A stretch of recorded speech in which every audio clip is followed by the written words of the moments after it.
ಉಪಮುಖ್ಯಮಂತ್ರಿ ಡಿ.ಕೆ. ಶಿವಕುಮಾರ್ ಅವರಿಗೆ ಶಾಕ್ ಕೊಟ್ಟ ಮಲ್ಲಿಕಾರ್ಜುನ್ ಖರ್ಗೆ.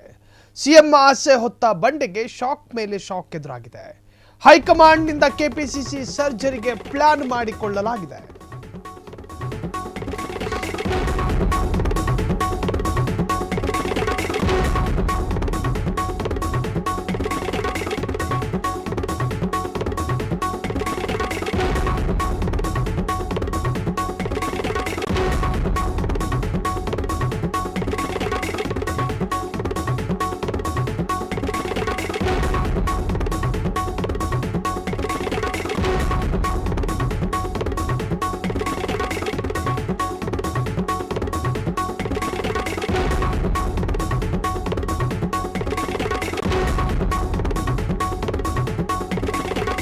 ಕೆಪಿಸಿಸಿ ಕರ್ನಾಟಕ ಪ್ರದೇಶ ಕಾಂಗ್ರೆಸ್ ಕಮಿಟಿ ಒಂದೊಂದು ರಾಜ್ಯದಲ್ಲೂ ಕೂಡ ಈಗ ಅಧ್ಯಕ್ಷರ ಬದಲಾವಣೆ, ಆ ಬದಲಾವಣೆಗೆ ಎಲ್ಲ ತರಹದ ಸಿದ್ಧತೆಯನ್ನ ಮಾಡಿಕೊಳ್ಳಲಾಗಿದೆ.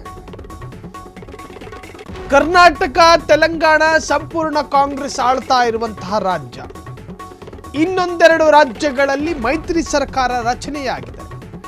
ಮೈತ್ರಿ ಸರ್ಕಾರ ಇರತಕ್ಕಂತಹ ರಾಜ್ಯದ ಕಥೆ ಏನೋ ಗೊತ್ತಿಲ್ಲ. ಆದರೆ ಸಂಪೂರ್ಣ ಅಧಿಕಾರ ಇರತಕ್ಕಂತಹ ತೆಲಂಗಾಣ ಮತ್ತು ಕರ್ನಾಟಕದಲ್ಲಿ ಕೆಪಿಸಿಸಿ ಅಧ್ಯಕ್ಷರು ಯಾರು ಎನ್ನುವಂತಹದ್ರ ಬಗ್ಗೆ ಕೆಪಿಸಿಸಿಯನ್ನು ಸರ್ಜರಿ ಮಾಡೋದಕ್ಕೆ ಶುರು ಮಾಡಿದ್ದಾರೆ. ಒಂದೊಂದು ರಾಜ್ಯದ ಅಧ್ಯಕ್ಷರ ಬದಲಾವಣೆ ಶುರುವಾಗಿದೆ.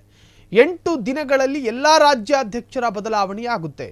ಯಾರಿಗೆ ಒಲಿಯಲಿದೆ ಮುಂದಿನ ಕೆಪಿಸಿಸಿ ಪಟ್ಟ? ಸಿದ್ದರಾಮಯ್ಯ ಬಣಕ್ಕೋ ಅಥವಾ ಡಿ.ಕೆ.ಶಿ ತಮ್ಮನಿಗೋ?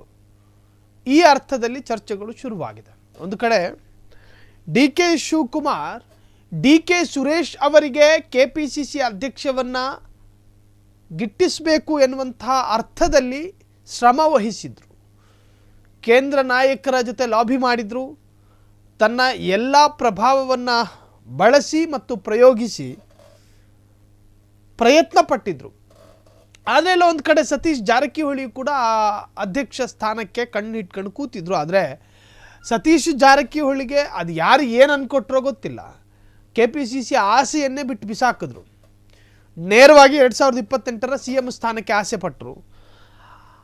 2028ರ CM ಸ್ಥಾನ ನನಗೆ ಸಿಕ್ಕಿದ್ರೂ ಸಿಗಬಹುದು, ಸಿಕ್ಕಿದ್ರೆ ಚೆನ್ನಾಗಿರುತ್ತೆ, ಸಿಕ್ಕಿದ್ರೂ ನಾನು ನಿರಾಕರಿಸಲ್ಲ ಎನ್ನುವಂತಹ ಸ್ಟೇಟ್ಮೆಂಟ್ನೊಂದಿಗೆ ಕೆಪಿಸಿಸಿ ಆಸೆಗೆ ತಿಲಾಂಜಲಿ ಇಟ್ಟರು. ಯಾರು? ಸತೀಶ್ ಜಾರಕಿಹೊಳಿ. ಇನ್ನು MB ಪಾಟೀಲ್ ಈ ಬಗ್ಗೆ ಆಕಾಂಕ್ಷೆಯನ್ನು ವ್ಯಕ್ತಪಡಿಸ್ತಾರೆ ಅಂತ ಅಂದ್ಕೊಂಡಿದ್ರು. ಆದರೆ MB ಪಾಟೀಲ್ ಎಲ್ಲೂ ನೇರವಾಗಿ ಹೇಳ್ಕೊಳ್ಳಿಲ್ಲ. ಇನ್ನು ಉಳಿದಂತಹ ಹಿರಿಯ ನಾಯಕರು ಯಾರು? ಒಂದು BK ಹರಿಪ್ರಸಾದ್, ಜಿ ಪರಮೇಶ್ವರ್ ಈಗಾಗಲೇ 7 ಬಾರಿ ಕೆಪಿಸಿಸಿ ಸ್ಥಾನವನ್ನು ಅನುಭವಿಸಿ ತೇಲಾಡಿದ್ದಾರೆ ಆ ಸ್ಥಾನದಲ್ಲಿ. ಇನ್ನುಳಿದವರು ಯಾರು? BK ಹರಿಪ್ರಸಾದ್ ಈಗ ಕಾಂಗ್ರೆಸ್ MLC ಸ್ಥಾನನ ಕೊಟ್ಟಿದೆ. ಆ ಸ್ಥಾನದಲ್ಲೇ ಅವರು ತೃಪ್ತಿನೋ ಅಥವಾ ಅತೃಪ್ತಿನೋ ಗೊತ್ತಿಲ್ಲ. ಆದರೆ ಕೆಪಿಸಿಸಿ ಬಗ್ಗೆ ಅವರು ಮಾತಾಡಿಲ್ಲ. MB ಪಾಟೀಲ್ ಕೂಡ ತನ್ನ ಆಸ್ಪರೆಂಟ್ಸ್ ಅಂದರೆ ಅವರು ತನ್ನ ಆಕಾಂಕ್ಷತನವನ್ನು ವ್ಯಕ್ತಪಡಿಸಿಲ್ಲ. ಸೊ ಇನ್ನು ಡಿ.ಕೆ. ಸುರೇಶ್ ಅವರು ಕೂಡ ಲೋಕಸಭಾ ಚುನಾವಣೆಯಲ್ಲಿ ಮಂಜುನಾಥ್ ವಿರುದ್ಧ ಹೀನಾಯವಾಗಿ ಸೋತರು. ಅದಾದ ನಂತರ ಕಾಂಗ್ರೆಸ್ನ ಯಾವ ಜವಾಬ್ದಾರಿಯೂ ಕೂಡ ಅವರ ಹೆಗಲ ಮೇಲಿಲ್ಲ. ಪಾಪ ಚನ್ನಪಟ್ಟಣದಲ್ಲಿ ಅವರೇ ನಿಂತ್ಕೋತಾರೆ ಅಂತೇಳಿ ಆರಂಭದಲ್ಲಿ ಮಾತುಕತೆಗಳಾಗಿತ್ತು. ಅದಾದ ನಂತರ ಚನ್ನಪಟ್ಟಣಕ್ಕೆ CP ಯೋಗೇಶ್ವರ್ ಅವರನ್ನು ಕರೆತರಲಾಯಿತು, ಅವರನ್ನು ಗೆಲ್ಲಿಸಲಾಯಿತು.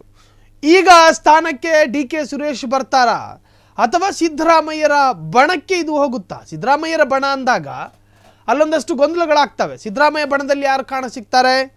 ರಾಜಣ್ಣನ ಹೆಸರು ಸಿಗುತ್ತಾ? MB ಪಾಟೀಲ್ ಹೆಸರು ಸಿಗುತ್ತಾ? ಸತೀಶ್ ಜಾರಕಿಹೊಳಿ ಹೆಸರು ಸಿಗುತ್ತಾ?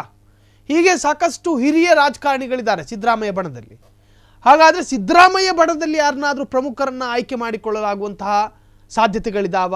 ಅಥವಾ ಡಿ.ಕೆ.ಶಿ ಬಣ ಅಂತ ಹೇಳಿದ್ರೆ ಒಂದೋ ಡಿ.ಕೆ.ಶಿ ತಮ್ಮ, ಡಿ.ಕೆ.ಶಿ ಬಣದಲ್ಲಿ ಪ್ರಮುಖ ಸ್ಥಾನನೇ ತಮ್ಮನಿಗೆ. ಅದಾದ ನಂತರವಷ್ಟೇ ಡಿ.ಕೆ.ಶಿಯ ಇನ್ನು ಬೆಂಬಲಿತ ಶಾಸಕ ಆಗಿರುವಂಥ ಶರತ್ ಬಚ್ಚೇಗೌಡ, ಹೀಗೆ ಅನೇಕರು ದೂರದಿಂದ ಬರ್ತಾರೆ. ಹತ್ತಿರದ ನಂಟೇನಿಲ್ಲ, ದೂರದ ನಂಟು. ಆದರೆ ಪಕ್ಷದಲ್ಲಿರ್ತಕ್ಕಂಥ ನಾಯಕರು ಯಾರು? ಡಿ.ಕೆ. ಶಿವಕುಮಾರ್ ಬಣದಲ್ಲಿ ತಮ್ಮ ಮಾತ್ರ ಬಿಟ್ಟರೆ ಉಳಿದವರಿಗೆ ಅಲ್ಲಿ ಮಣೆ ಹಾಕುವ ಯಾವ ಸಾಧ್ಯತೆಗಳು ಕೂಡ ಬಹಳಷ್ಟು ಕಡಿಮೆ ಇದೆ. ಈಗಾಗಲೇ ಎಲ್ಲ ರಾಜ್ಯದ ಅಧ್ಯಕ್ಷರ ಸ್ಥಾನವನ್ನು ಕೂಡ ಸರ್ಜರಿ ಮಾಡಬಹುದು. ಅದು AICC ಅಧ್ಯಕ್ಷ ಮಲ್ಲಿಕಾರ್ಜುನ್ ಖರ್ಗೆ ಘೋಷಣೆ ಮಾಡಿರುವಂತಹದ್ದು. ಪ್ರಮುಖವಾಗಿ ರಾಜ್ಯದಲ್ಲೇ ಅಂದರೆ ಕರ್ನಾಟಕದಲ್ಲೇ ಸರ್ಜರಿ ಮಾಡೋದ್ರ ಮುಖಾಂತರವಾಗಿ ಸರ್ಜರಿ ಉದ್ಘಾಟನೆ ಮಾಡ್ತಾರ ಗೊತ್ತಿಲ್ಲ.